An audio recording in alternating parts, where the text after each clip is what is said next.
This is the Influencer Entrepreneurs Podcast with Jenny Melrose, where I strategize with business owners on how to grow and scale their businesses to hit their income goals.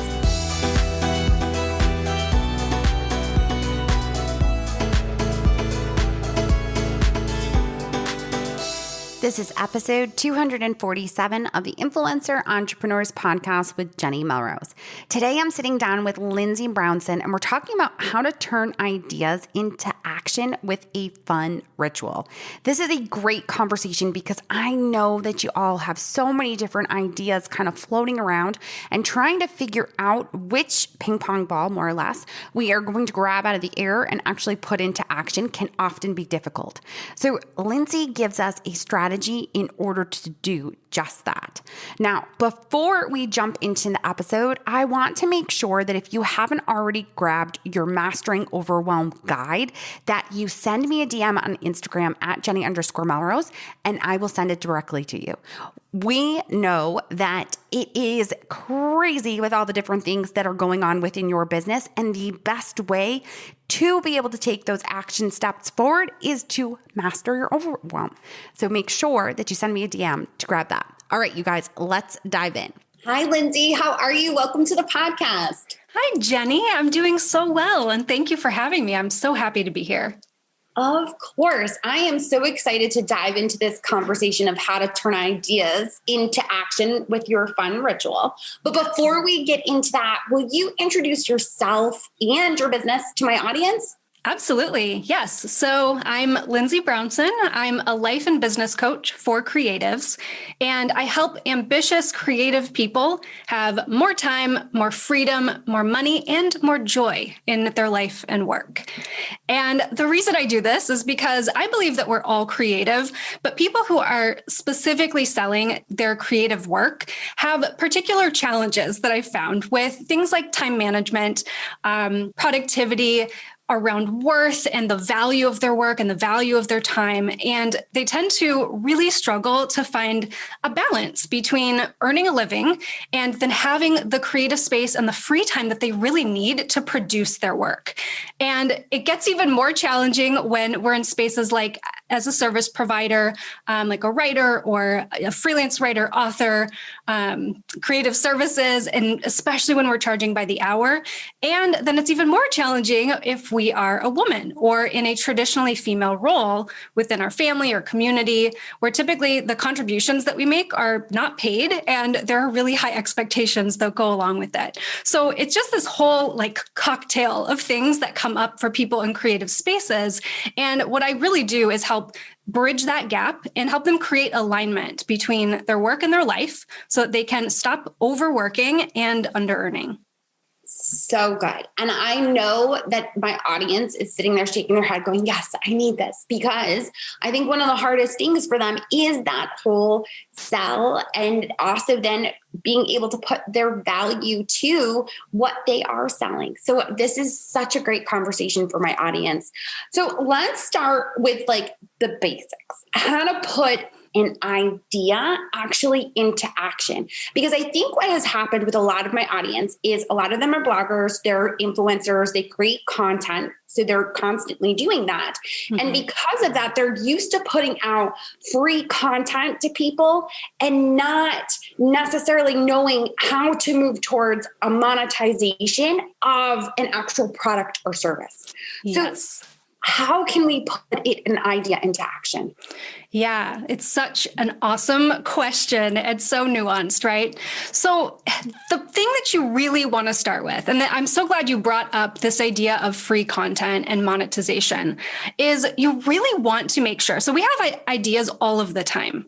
And that's one of the beautiful things about being in a creative world and being a creative person, is that we're just constantly inspired by things. And it's also like the albatross around our neck, right? It's the thing that's having us like ping pong between ideas and never knowing where to go next. So one of the best ways to do this is to have what I call a creative code or a creative code of conduct. So an idea of your guidelines for how you want to show up in the world. This is something that I work on a lot with my clients, is developing this creative code for themselves, which is all about, who do you want to be each day? How do you want to run your business? What does that actually look like? What's your business model? How do you want to handle conflicts? What kind of boundaries do you want to put in place? Essentially figuring out, what are my priorities in the big picture? What's the big picture that we're going for here? And so having some sort of creative code in your life is a great place to start, because you want to decide intentionally what you are and are not willing to do with your time and energy, and then measure your ideas against that. So the ideas that we're coming up with, you want to make sure first and foremost that they're fitting within your priorities, that they're aligned. Because one of the biggest challenges we have here are that there are so many great ideas and opportunities, and there's so much more available to us at any given moment than what we actually have the capacity for. So being able to just hone in on that and give yourself these sort of, it's not cut and dry, but we'll call it some like flexible structure to really be able to measure things that you want to do and decide if they're a good fit for you. So it's not really a question of, is this a good idea? Should I do it? Should I not? It's really more about, is this aligned with my higher purpose or my higher goal or higher intention in life? And then, does it energize me? Is this something that like gets me super excited to work on? And then finally, do I have the capacity to take this all the way to the finish line? So the more this is really a mindset more than anything, but it's also a practice and a process that you want to go through to start to realize that whether we're talking about a blog post and how many times should you be blogging in a week to have a viable blog, versus how much should you charge if you're going to let somebody do a sponsored post on your site. There's so many situations where we really want to look big picture at, what does this all entail? What is the higher purpose of any given idea, and where is that going to take me? I love the way that you're describing this, because it's so funny. In my membership right now, we are focusing so much on mental health and productivity because this step is skipped.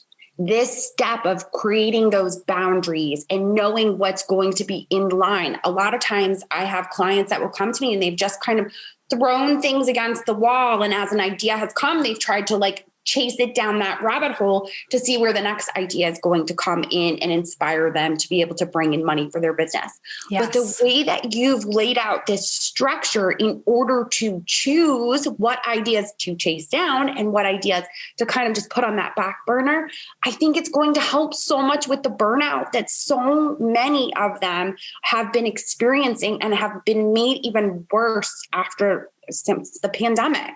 Yes. So this is love. I just love the direction that you're taking this.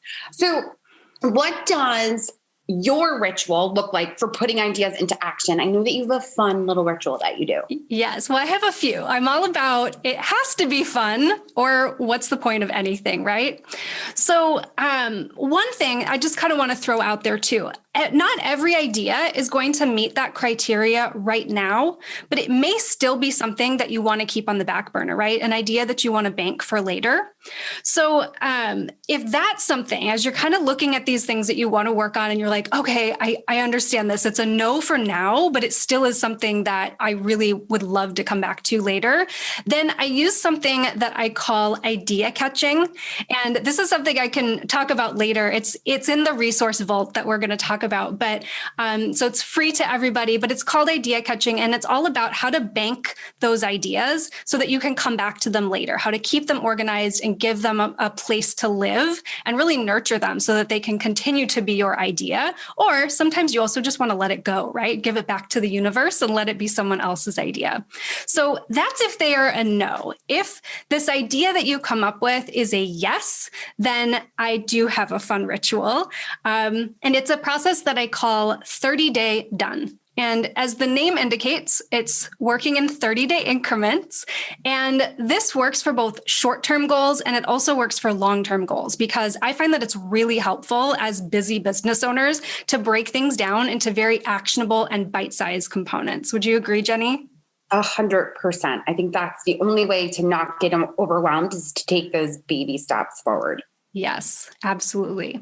So 30-day done has essentially 5 steps to it. And this is also what is included for free in the resource vault that we're going to share. But the 5 steps are essentially this. So step 1, you're going to outline an actionable and specific goal. So it's that action statement. I'm actually going to pull this up here and read it because I should have this committed to memory.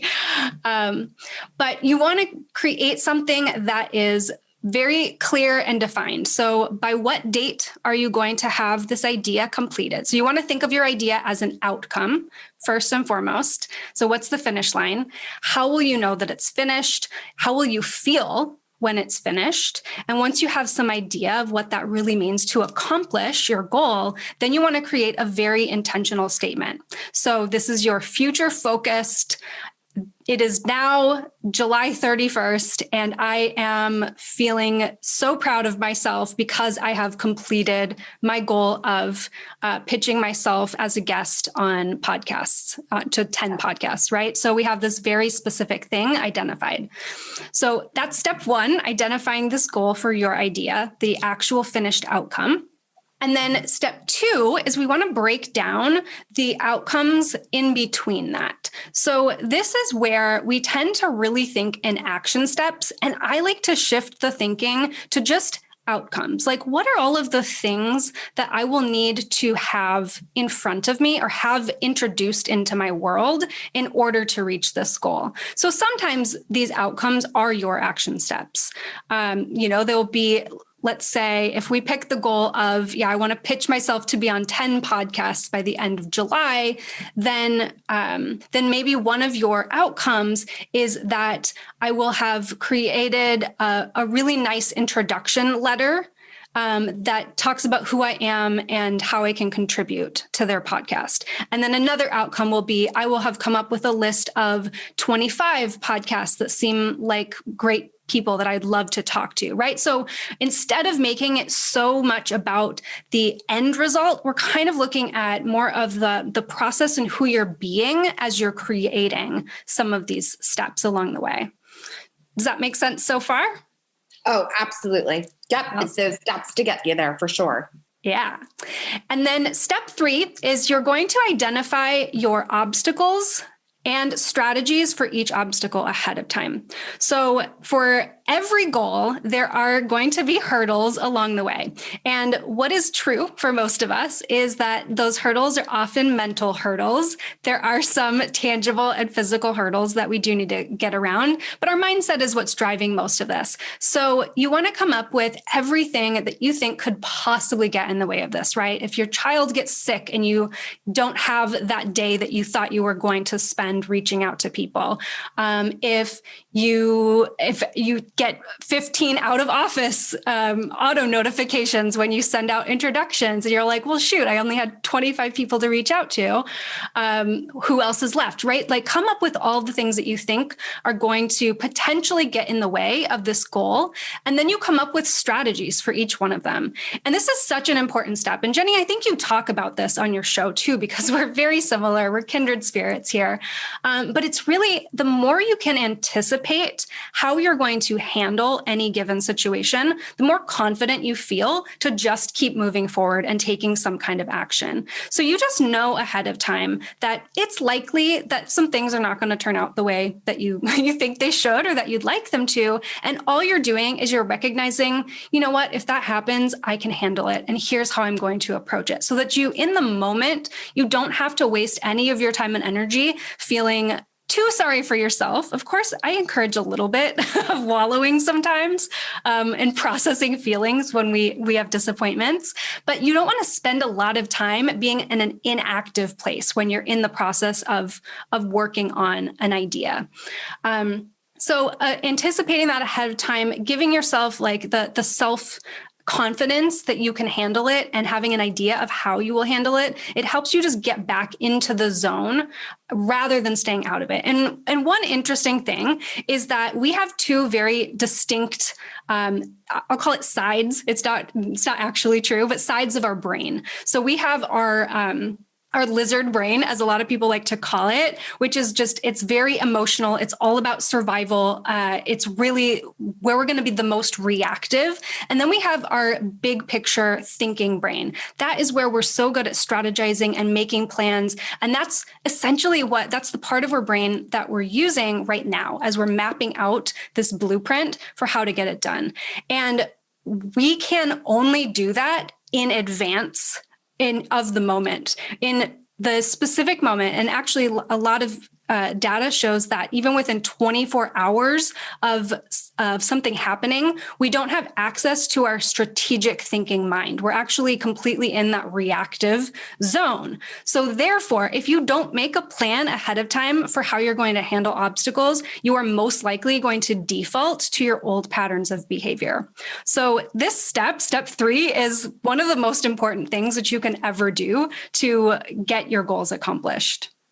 Yes. And I think it also just gives you the ability to set yourself up with expectations that there are going to be hurdles so that when they do come into your way, they don't make you totally freeze and stop. Because I think that that's what we often see is we see people get started, they run into a couple hurdles, and then they're done. They're not going to continue to move forward. They've gotten a couple no's.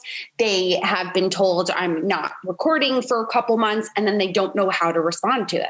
But by the way that you're doing it, you're giving strategies that they can already have in place in order to overcome any obstacles that they're going to run into.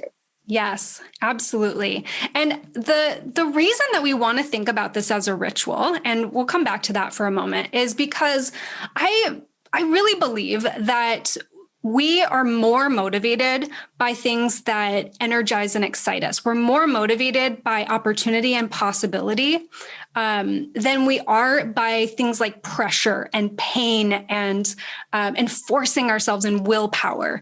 So we can use those things to like grin and bear it and get through situations that are hard. But if we can find ways to make this entire process just playful and exciting and fun. And some people are really energized by the challenge of it. Like 30 days is very exciting for some people, and it's not as exciting for other people. But if you treat this as this is a self-care process that you're doing. So when you sit down and you kind of map out these 5 steps for yourself, I want you to think about like, what's the environment that you can create that makes you feel the most empowered, that makes you feel the most excited. Like for me, I love lighting a candle, grabbing some sparkling water.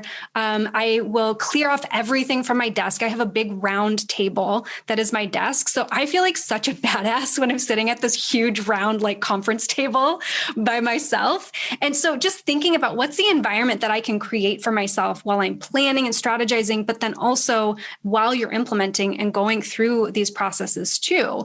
If you make it a ritual, if you carve out time in your life to do this kind of work for yourself, you automatically get more and more excited to keep showing up and doing more of it. So that makes so much sense to be able to put it into a ritual, have that space and that time to do it. Now, I want to take us back because I know what my listeners are popping into their head is they're saying, I have ideas popping through my head like ping pong balls.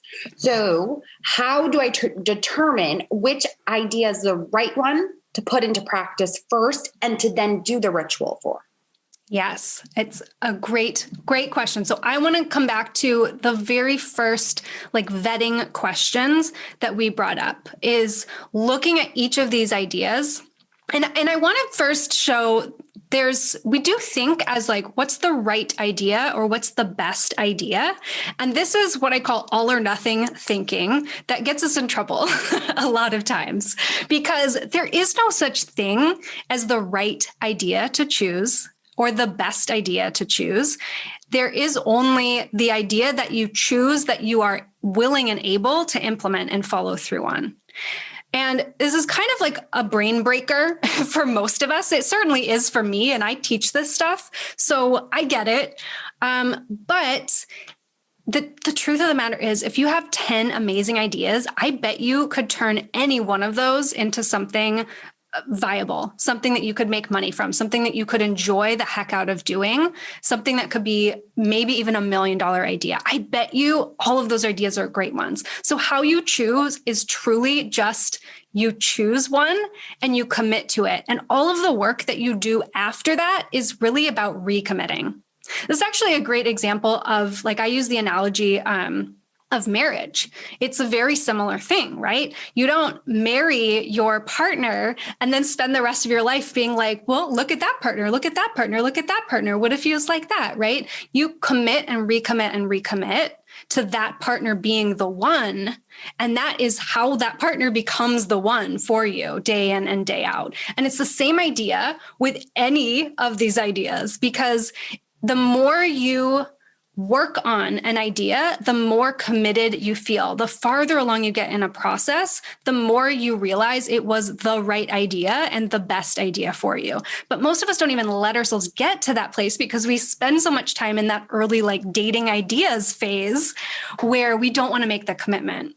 So I just want to offer, for most of the ideas that we have as creatives, and I've probably had all the same ideas as your listeners because I've been at this for a while. They're all great ideas. So you could pick any one of them. And I think that's why 30 Day Done can be such a brilliant process for you, because it is tangible, because it's short term, because it's not a lifetime commitment. You're not getting married to this idea, but you are giving yourself enough time and space and attention to actually follow it through and see where it takes you. So you have a better set of information to decide what you want to do with next.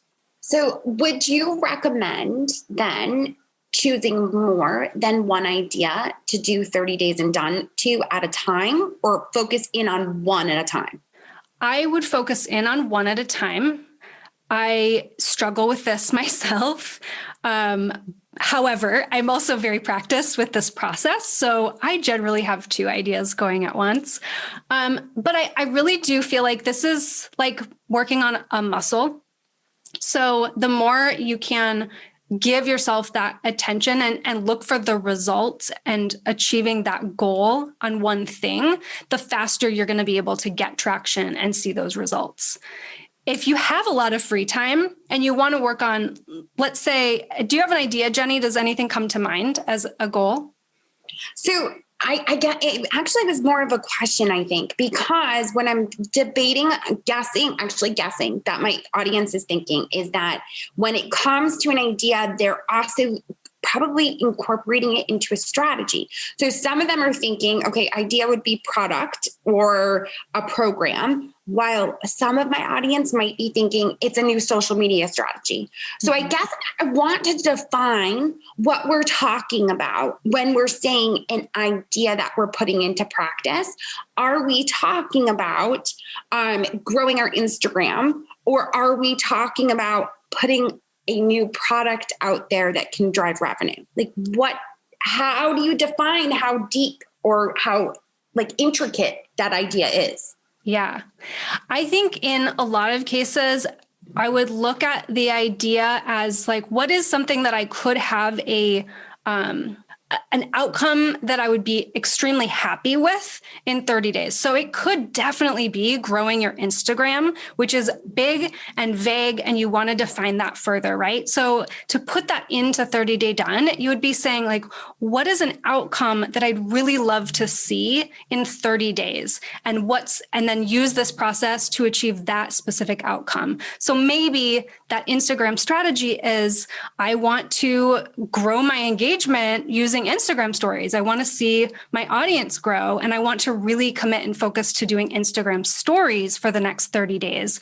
And I think that it's going to be part of this bigger overall strategy. And so putting that specifically into this process is going to help you hone in and say, okay, then what are the pieces to help me focus on, how many Instagram stories do I want to be posting each week, and how long is it going to take me to create those, right? So you can break it down by component of it, but it can certainly apply to something that is larger and more long-term, like growing your Instagram presence on the whole.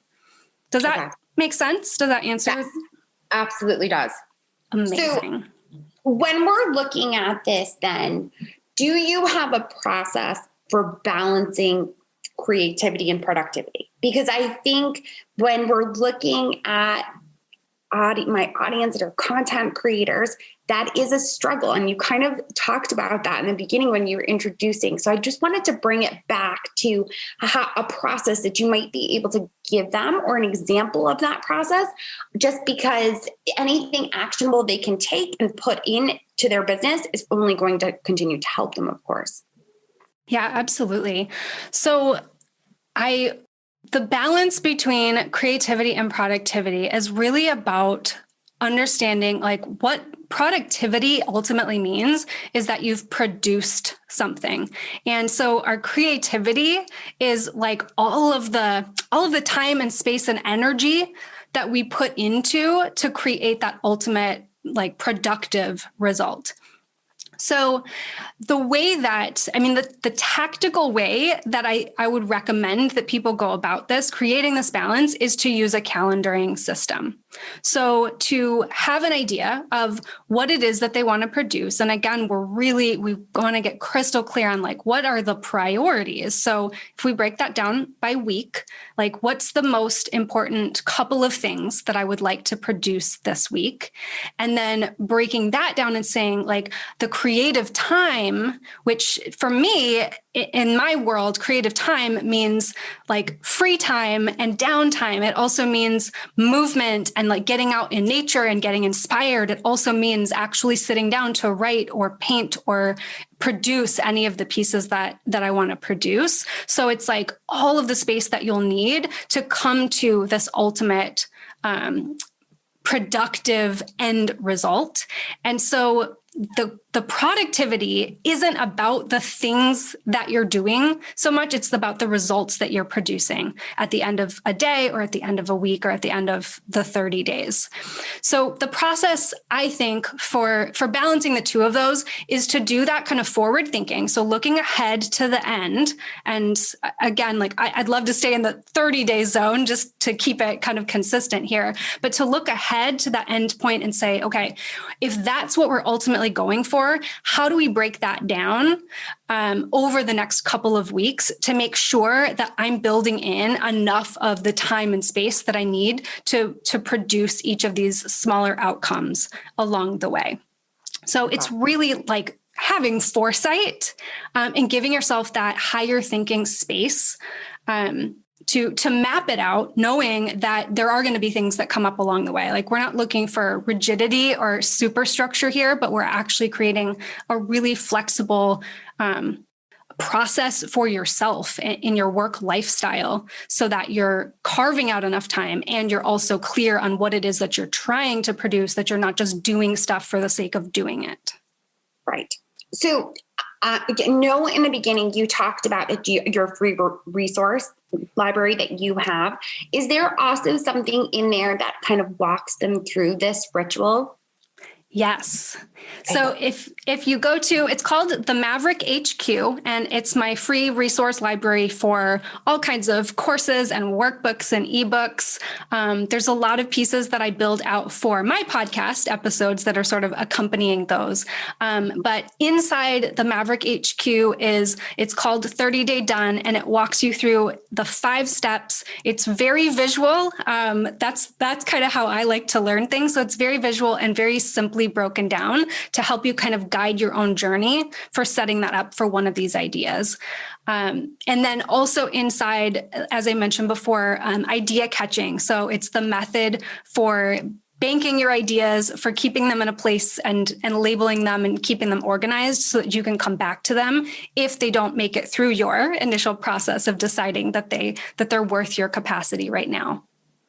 Perfect. So we're going to link to those in the show notes. Everybody that's listening also knows they can always send me a DM on Instagram at Jenny_Melrose and just ask for that link so that we can make sure that you get it. And I'm sure, Lindsay, where else are you that they can connect with you and ask for the link to get into your resource library? Yeah, absolutely. So the resource library you can get to at linsibrownson.com/maverick.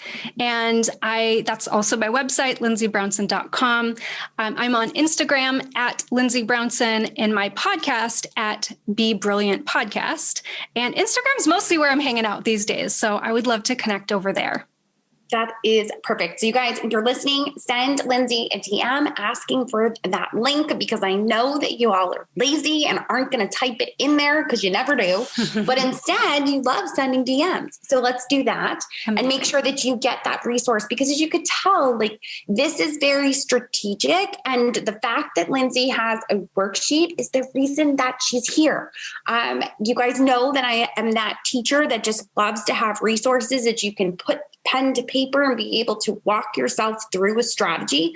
That's what Linsi is doing with this. So make sure that you get it however you're going to go about doing it. Linsi, I appreciate you so much for taking the time to talk to me and my audience about this. Thank you, Jenny. This was such a pleasure. I love being here. Of course. All right. Well, there you have it. Clearly, Linsi knows what she's talking about when it comes to being able to take that idea and make it a 30 days and done. So if you want to be able to have that worksheet that's going to actually walk you through that ritual or process that she talked about, make sure that you hop over to the show notes and grab her resource library. Otherwise, you can send me a DM on Instagram or Linsi a DM as well, and just ask for the link to that resource library.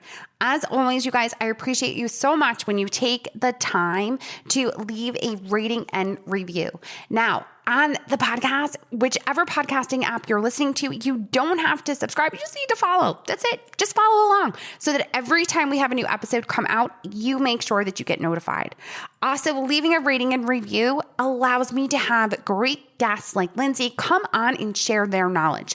So if you haven't already taken the time to follow or leave a rating and review, I would so appreciate it if you did. All right, guys, until next time, I will see you all then.